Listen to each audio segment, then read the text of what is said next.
Hello, and welcome to this episode of the Sticky Note Marketing Show. I'm your host, Mary Czarnecki, and today I am so happy to introduce you to Paul Kuthe. He is the founder of Tributary Coaching, but not just that, he is a National Geographic explorer, best-selling author, and former professional kayaker. So we have some fun stories coming your way today. So welcome, Paul. So happy to have you here on the show. Thanks so much for having me. I'm excited to be here. So now I know there are going to be people listening and watching to this episode who know your work, know you well, but there are also going to be people meeting you for the first time. So for those of you who are not familiar with Paul, can you help us just understand a little bit about what people come to you for, but then maybe what you actually do? Yeah, I get the pleasure of working with a range of teams and different organizations and businesses. And they usually come to me because they lack that clarity or that punch to their marketing message. And they are typically at the forefront of a big project, a website build or a video or something where they're going to invest some real cash. And they're not quite sure how it all is going to come together or what they really want to say. What I really end up doing, though, is I end up building a lot of consensus and momentum around the ideas that come from that team and really start helping them figure out how to implement those together so that they not only get the project done, but they actually all believe in it and they actually then prove that out in the product they deliver or the experience that they create for their stakeholders. Amazing. Now, I know both you and I are familiar with the StoryBrand world. I know that you're a certified StoryBrand coach or guide and use All that the things. often. What was that? All the things. Yeah. All Since the things, yes. 2019 now. It's been a while. Totally. Now, I know one of the things that we've talked about in the past, which I wanted to dig in, because I know a lot of the folks who are listening to the show who tune into this show frequently are often interested in using story to Right. communicate the value of either their products or services. But I think you and I both are familiar with some of the more common mistakes that we see people make. So when it comes to the brands and businesses that you've been working with recently, where are you seeing people get this wrong? Well, there's a couple different areas, and I love the question because there is this ubiquitous idea of story out there, and it's really important to use it. And it's of course, it's a universal sort of just pathway straight into our brains. But often we can either get our positioning wrong in the story and that whole paradigm shift of guide versus hero, and but also failing to really bring that story through the rest of the team and making sure that story actually aligns with how it is that sales is talking to the end customer and how development is really talking about it amongst their teams for creating that next thing or idea and really having that actually be how the whole organization functions. And so you can end up creating a marketing facade in a way that comes off disingenuous or feels like something's missing when all is said and done. And I think that's one of your special gifts is when you're working with clients. I know that you have this talent of creating consensus, like you talked about, that it can't be just one division saying it one way and then another not following through on that as your prospects or your clients are coming through the customer journey, right? They're going to touch different parts of the organization. So, what's one of the ways that you help teams do that? How do you actually start to even lay the groundwork for that kind of consensus? Yeah, because you can get it wrong too, right? Like you can build something by consensus and it ends up falling completely flat and it's bland and it doesn't reach anybody and do anything because everybody sprinkled a little something into it. And so it's really about having the opportunity for everyone to feel truly heard through a facilitated experience that then shows them what is the valuable right answer. Why does this contribution end up in the final product and another one doesn't? Because they're all working from a shared framework and they're all working from at least a shared pool of knowledge that starts off from perhaps an outside source that they can rally around. And then in that sort of state of comfort and that security of the framework and the opportunity where everyone feels heard and has an opportunity to share, there's a chance for minds to be changed, but also for people to, while their idea wasn't the end product, feel like they contributed to the process in a meaningful way and can feel proud of that and feel aligned with it as well. So the initial groundwork into real age is giving them the knowledge to understand the story framework and their position in it, and then really help them appreciate what is good messaging and what is not, and what does create clarity for the human mind and what does not. And then from there, that foundation, we can move forward with throwing around all kinds of good ideas and seeing what really fits. Now, you know me, I'm a big sticky note fan. That's the name of the show. Darn right. My Yeah. husband likes to say they're my love language, right? Office supplies is my love I love language. the tangible. Absolutely. Yes, yes. So hopefully everyone who's listening or watching to this has their sticky notes ready because I Right. always like to invite people to take notes. So if you were going to think about giving someone a sticky note writer downer when it comes to maybe some leaders or team members that are listening to this episode, when they're Mhm. thinking about what they should be looking out for, this is an opportunity. We really need to actually get more people across the organization. We have to be less siloed. What are some warning signs that you would tell people to mark down and keep an eye on to indicate that, oh, maybe this is time for my organization or my team to get some outside support to Mhm. drive this kind of consensus and alignment around our story? Are you ready? It's a very coachy sort of concept and question and what to look out for. And it's just stay curious. Stay curious. As soon as your organization or your meetings are filled with a lot of nodding and a lot of moving forward really quickly and a lack of that curiosity, it's time to have somebody there to ask those questions that maybe people have forgotten to ask or that haven't been asked in a while, and to really create that environment of curiosity for the possibility of something new. And so I would say if you're having the same sort of meetings in the same sort of way and you're creating the same results and there's not a lot of curiosity around there and there's not a lot of questions during the meetings, so I would say put on the sticky note, stay curious and ask the deeper questions. And out of that, hopefully can come some good conversations, some opportunity perhaps for some outside influence, but certainly a chance to just go a little bit deeper and I think create probably something a lot higher quality. Well, and I think that's such a good reminder too, is because we can, in one of my workshops, we talk about breaking down these orthodoxies, right? This is how we've always done it. This is how we do it. This is the approach, right? And I'm not saying having a way you operate is bad as an Mm, organization or as a team, right? We need to create that, but it's when you get tied to it. And what I'm hearing you say is that when you start to feel like the curiosity is gone, mm. that kind of fire for why are we doing this again? Do you have anyone that you've worked with that kind of jumps to mind where maybe they came to you having lost that curiosity and you were able to help them get that back? Yeah, one that comes to mind is as a recent project over the last year, luxury builder out of the Colorado area. And the curiosity, I think, was perhaps still there in the owner's mind, but much of the story and much of that curiosity existed just between his ears. And there wasn't really a channel and a real constructive way to help pull that out in a way that for him didn't feel like just preaching to the team or didn't feel like it was something that was easy for him to convey in a way that felt true to the idea that was in his head. And so there was an opportunity here for us to we teamed together for about a year, working with the leadership team, developing some new kind of what I would call internal messaging and story around what are we sharing with the rest of the team about where this whole thing is going, why is it going there, and what are sort of tangible ideas around where this company is going in this story. And over that year, we were able to really help develop that for everyone in the team who is now invited in as a leader as opposed to just an employee. And it was so fun to see not only their marketing objectives be achieved and they built a new website, but they really ended up with a whole new internal structure and buy-in from the rest of the team that ended up breaking through a plateau that they'd been at for about 4 or 5 years. And in that sort of 8 million or so annual revenue, and in that one year jumped up to 12 and added to their leadership team and took on new projects and new scope that they hadn't been able to achieve for those prior 4 years. And it just speaks to the power of when everybody's on board with the story, and that leader can not only be that sort of solo person in the arena, but can actually be there with the team behind them, understanding where they're looking to go. The whole thing can often open up. And I think you bring up something incredibly important too, which is that story and storytelling gets a lot of airtime. And obviously, Right. anyone who listens to the show hears me talk about it a lot.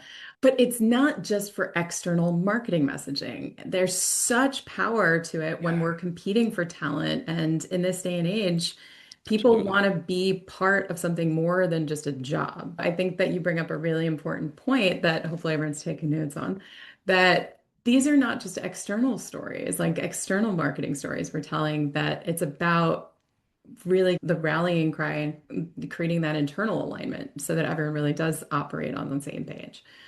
It's so key. And it seems like in the past, maybe it was a luxury or a nice to have. And I think it's becoming essential. I feel like you said to attract the right talent, and to create the right end experience for the client or the user. But also, I think just to stand out and be seen as truly authentic in a space where there's so readily available graphics, images, ways to seem a certain way. It's more powerful than ever to put on that marketing facade, but to really have a team that believes in it and owns it is where you're going to keep the best talent and attract the best clients and just have a better shared experience doing all of the work that we do. Because after all, what's the point if not to actually enjoy the doing of the thing while we do it? No, absolutely. Now, I know you specifically have had a wide variety of experiences, right? From t chatting with you previously and knowing your operation, I know Yeah. you've worked with like billionaire CEOs. I know you've worked with challenger brands, right? You've worked with celebrities on the sets of like nationally syndicated shows. You've had a wide variety of people that you've coached, you helped with this alignment, helped with this consensus, creating these stories, creating these engaging experiences. When you think back on all of these different experiences, are there tipping points? Are there certain moments of growth or certain kind of places that businesses get to or teams that might be listening to this should be watching out for, anticipating so they don't get caught? So it's not like a reactionary moment where they're like, oh, we should have been thinking about this.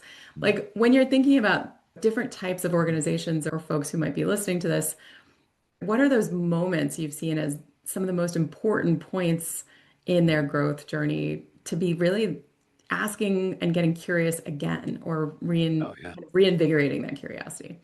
Yeah, I love that because there are some natural thresholds that we just face in that progression of business. And I love that you use the word tipping point. I think there's a lot of cool symbolism there around my whole previous career in kayaking as well, because we would often push the tipping point in quite a literal sense there. But some of those natural thresholds, of course, are some of the obvious ones where hey, you have a new product launch or you're looking to do something new with the business or bring on a new division or a new leader or a new team member even. Those are obvious times to get curious and to actually check in and realign. But I think sometimes there are some other less obvious ones I've encountered recently, like when there's a generational change in a business. There's a business that's been built by the previous generation. You mentioned the billionaire CEOs, and there's a client right now who's moving through a generational shift in the business and really taking that business into the next phase of what it really truly needs, which nobody really knows what that is. When you're carving the path as a multi-billion dollar, multi-state organization, you're really blazing that trail. And so you have to really check in with your intuition and be centered as a business and true to what you really are. And that's where the work that I know you do around values and alignment for organization is so key because they're pushing into the unknown. And we often would do that in my previous career in my National Geographic exploring quite often. And so that tipping point is one. Obviously, any sort of succession planning, if there's a new acquisition or a new interested party in building the business, often they want to have their stamp on it or take it in their new direction. And so that's a really important time. Mhm. And then also rapid times of growth are times to reconsider that. A lot of times we talk about the sigmoid curve a little bit. It's more of an algorithmic expression, but it's like you can wait till after that natural bell curve is peaked and the organization's starting to show signs of slipping. Of course, usually we're looking in the rearview mirror at that. So it's already, and then change is really hard at that point. But if we can start making change and thinking about that when things are really on the upswing, suddenly we have a lot more momentum. And it's hard because it's, if it ain't broke, don't fix it. But we have to be ahead of those thresholds of change. So rapid growth would be a really good time to get curious about what about this is working? How's it going to keep working in the future? And sometimes you have to break out the crystal ball and make your best guess, but that's a really good time as well. And I want to go back to the point, the thing you brought up about like when you're pushing into the unknown, Mm, right? There can be self-doubt. It can be scary, right? As the leader of the team, you have to lean into that because you're setting a example for your team. People are following you. hmm. People are looking at you for signals That's right. of, okay, is this safe? Am I going to be safe? Yeah. When you're working with teams like that, Where are you seeing leaders maybe hold back when they shouldn't, and how do you help them work through that? Yeah. Where they hold back most often is where it shows their own vulnerabilities and their own sort of perceived shortcomings as a leader. And often I'll invite people to bring those to light for themselves, but also the people that they're leading and share what it is they're working on too, and to get vulnerable in a sense of recognizing that hey, they're not perfect and they're working on things just like I have clients work on things as a coach, and I work on stuff with my coach as well. I think that's a really important piece of it, is to show that we're never done learning and to show that progression as a leader and just kind of sharing that. So that's one area I see folks holding back. The other one is perhaps it bears repeating, but reminding their teams their purpose and why it is that they're fueled by this work, because often there's, especially today, there's a lot of churn and there's a lot of opportunity to turn over great team members, and we forget that, oh yeah, I gave that really moving talk in that annual retreat 2 years ago, but you know what, 30 or 40% of our team wasn't even there for that, and I haven't shared why it is that I got into this in the first place in any effective way. And so not holding back with their own connection to the work and being willing to reshare that story, because as we know, good marketing is exercise in memorization, and repetition really helps with that. So those two things, holding back and where their own progression is like and what they're working on, and then their connection to that why, or the story of what fuels their sort of motivation to keep doing this every day. I think a lot of people can draw their own energy from that quite often. Yeah, I'd be curious for those of you guys listening and watching to this, right? Ask yourself, is there a story that you feel like, oh, I've told it. I'm sure that they've heard it. I'm They've sure talked they about know it. it. Yeah. But when you really ask yourself, how often have I shared this? Is it enough? I think you brought up something really important there. It's about repetition. It's about being consistent with what you're repeating. Maybe the new team members haven't heard it, or maybe the people who heard it 2 years ago, a lot has happened in the last 2 years. So Yeah. maybe Yeah. it's time to tell it again. And you can share it in different ways and in different contexts and different orders. It is an art form after all, and there's different media to do that. You can do that in person if you're stronger at videoing and recording. Maybe it's something that you're just really good at written word, and share a story about it that way. But find what you're comfortable in, and don't be afraid to switch it up and share it in different ways. Amazing. I'm curious. I know you're a master at helping people tell their stories and developing stories that compel people to action, that captivate attention. Are there any stories, any case studies, any examples of either brands, personal brands, or businesses that you just think have really been doing it well? Ones that you see as a model that you use as your own inspiration, any of those that really have captivated your mind and heart? Yeah. Oh, great question. Yeah, I have to think about that a little bit. I think about often local brands and ones you might not have heard of nationally, but one that I've really enjoyed working with in the past that's in the Washington area here that I think has done a good job of it is Blossom Solar. And they've had the hard job of branching out into a space that people really have varied reasons for moving to. Sometimes it's self-reliance, sometimes it's more about green energy. They can be very different crowds politically and what their sort of their motivations are. And I think they've done a great job in forming a story and forming a visionary sort of forward thinking picture for their clients that they can identify with, no matter what the motivation for that shift is into the future, if that makes sense. So tapping into that deeper need, reasoning, maybe even fear around what's coming, whether it's uncertainty about where their energy is coming from and the state of the planet, or making sure they have continuity and they can keep the power on to keep their Zoom meetings and their webinars and their fancy interviews going, even if the power goes out. But I think that's a really good example of one I've worked with recently. That's I think I keep aiming to emulate in a lot of different ways. That's a Um, really good point. Yeah, because you highlight something important that a lot of businesses are dealing with, probably people listening to this. I don't just have one audience. I've got people who are coming yeah, from different need states, different use cases, but I still need to be a unified brand, yeah, right? I still need to give them that story of what we stand for at a higher level. There's a nationally recognized brand that comes to mind in that same way that, so I've gone to the Indianapolis 500 every year since I was 8 years old. My dad took me when I was a little kid, sat right next to him, and we watched a bunch of races. I've kept going. It's like my 34th year. But that Indianapolis 500 race as a brand has to encompass an international audience, has to encompass people that are quite affluent and high end sponsorships, but also has to appeal to people that like to watch race cars go around in a circle and people that have a grassroots love and a passion for just the grit and the stamina and the athleticism it takes to drive those things that fast, that far. And then the whole Americana connection with Memorial Day and making it a tribute to those that have fallen and made our freedoms possible, while also appealing to the Midwest crowd that's local to that. And so if you're looking for a way to stand the test of time over 100 years now and draw people in from all of those different aspects of life and corners of the world, there's some lessons to be learned from them as well. No, that is a great one. I hadn't even thought about that. And I can't believe you've been going for that long. That's Oh my gosh. amazing.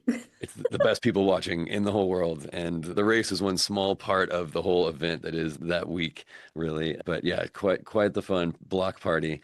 Only it's the whole city and everybody's there to just be passionate about this largest sporting event really in the world all in one spot. So it's an Yeah. outstanding energy and something that's really, I think, hard to replicate, but worth trying.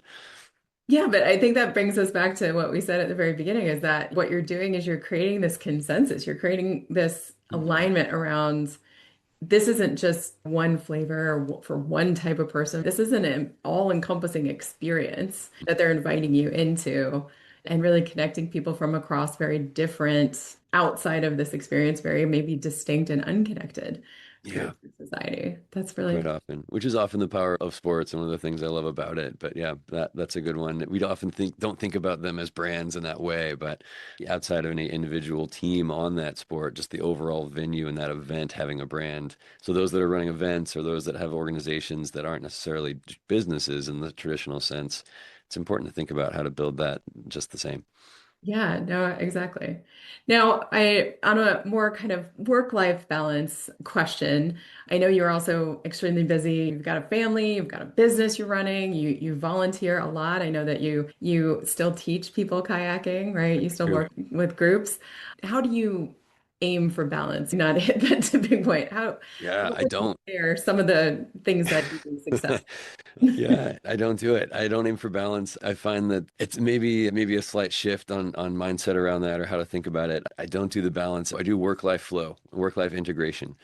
And maybe that comes from my professional sort of sport career in the past where it's a lifestyle, it's all in. There's no separating the work and life anyway. And I often find that's balance is such a precarious, tenuous, delicate sort of model for how to think about it. And often when we're in growth mode or we're doing something that's challenging, we're out of balance anyway.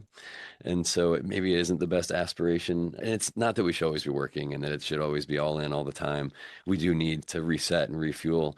But I think by thinking about it in those terms, it's a dated model of where they were more separate and it was easier to just check in from one and check out from another. And so I think more of it is how do we get really successful at integrating these worlds and having some things that really foster that are like a shared story at home, like a shared goal story. So I have clients often create a goal story with their significant other that has some elements of both their goals, both work and life together, because you're living often a shared story. We also look at how do we schedule our time and how do we be intentional about that. And one of the resources I have on my site that's free, that's worth checking out, is Mastering Your Time tool that's available there that allows you to be very intentional with how you're spacing things out to allow space for some life, intermixed work and back and forth. Like, for example, this afternoon, I'm leaving work a little bit early to go and volunteer for the local kayak kids club to invite them out to show them how to kayak on the river for the first time. So being able to think of it in that way helps me because last night I was up till 10:30 or 11 at night doing website messaging copy for a client so that I could take the afternoon off. And I was a little bit bummed out about it, but then I remembered, you know what? I'm doing this on purpose and it doesn't feel balanced right now, but it's really integrated and in the flow. And I know tomorrow when I'm out there on the river in the afternoon in the sunshine with all those kids, it's going to be worth it. And so that really helped get there so I don't go for the balance. I go for some like work-life flow and integration and do that as successfully as I can and pick up the pieces along the way and know that it's about enjoying the experience of doing it while I'm doing it, while building for the future. And those are some of the things that help. I love that. I like the reframe from it's not about balance, which is very precarious and Yeah. potentially unsustainable, Yeah. to look, it's flow and it's choice, an intentional choice. And you're making intentional choices about, okay, I might work late this night, but in service of other. There's like an element of proactivity and intention there. And it's just true, right? Like we both have kids that are growing fast, or as they get into be teenagers, like there's nothing balanced about that whole situation, but there's so much growth and so much like beautiful progress that's happening for them in such a rapid way. That's hardly a bad thing, right? Sometimes when you're feeling a little out of balance and things are a little bit crazy, just realize that you're probably growing really fast and it's probably something to be cautious of and be careful of, but don't necessarily have to have a negative mindset around. Yeah, but something magical may be happening at the same time. Yeah, it could be. Could turn out really well. Yeah. I love that. And so if you're intrigued by what Paul mentioned about his links, we are going to actually, wherever you're watching this or listening to this, we're going to have all his links. So definitely go check out that resource that he mentioned. I think that sounds really interesting, Paul. Yeah, yep, absolutely. Amazing. Last question I have for All you right. today. With all of these things that you're managing, and everyone here listening probably has also just as many crazy things going on in their lives and businesses, but it's important to stay inspired, right? To also stay inspired, keep those cups filled so we can pour into others, like we say. What keeps you inspired? How do you keep your inspiration up for what you're doing with your own business as well as with your clients' businesses? Yeah. Oh, good question. I have a few things that I do that maybe are more ways to quickly recharge than they are sources of inspiration. I feel like I long stopped waiting to be inspired. I often will take action regardless of how I'm feeling about it or how inspired I am or not. But often the best ideas come out and the best work comes out when I've done these recharge things that have me 100% focused in the moment. And a couple of things do that for me. One, kayaking, either catching a surf wave on a kayak, paddling over a waterfall. It's really hard to be focused on anything else in that moment. Or riding my motorcycle around. Both of those offer such an immersive, frankly, immediately lethal experience that you're forced into this hyper focus mode that I thrive on. And I just can't not have in my world. I get really sad if I have a long stint of that. We're shooting this just after Father's Day right now, but went out and went kayaking I organized the whole house for the first half of the day and labeled shelves and did really tedious, like OCD-esque sort of things that made my soul a little happier and with my little sense of control there, and then went and paddled off some waterfalls out in the Columbia River Gorge for the afternoon. And those two things and taking the time to do that means that I entered the week kind of feeling reset and in control and recharged and refueled. And the best sort of ideas and moments of inspiration, if you will, come in that state for me. And then just taking action, regardless of how I feel about it, is the other flip side of that coin. No, I like that. I think it is important. So if you're watching or listening to this, ask yourself, what kind of brings you back to that? What brings you back into your body, into the space? If it's Schedule it not in. kayaking off a waterfall, what is it? Yeah, schedule it in. Consider it part of the work. It's not a luxury you get to do when all the work's done because it's never going to be done. Do it because you have to do that because it contributes to the work being really good. And some of that guilt will fall off that way, and you don't have to keep justifying it to yourself. It's an integral piece of it. Amazing. Amazing. Thank you so much, Paul, for joining us on the Sticky Thank Note you. Marketing Show today. Any parting thoughts for for our folks joining us? Just to drive home that idea of staying curious. That means staying curious about what's going on in the story of the people that you work with, but staying curious about your own story and what people are hearing and receiving, both internally and externally out there in the market. But be curious. Amazing. Thank you, Paul. And I know today probably sparked some ideas for people. We will include your links, ways to connect with you on Instagram, Facebook, your website. Is there anywhere in particular that you would invite people to connect with you or follow you online where Sure. you'd like to show up consistently? Yeah, I'm often there on LinkedIn quite consistently, and you can always check out the website for new events and river retreats and things coming up at tributarycoaching.com. Amazing. All right. And thank you all for joining us for this episode. Happy to have you here on the Sticky Note Marketing Show. If this was valuable to you, if you had a light bulb moment, please definitely connect with Paul. Please share this, like it, subscribe so you have all of the announcements and notifications about our next episode coming out.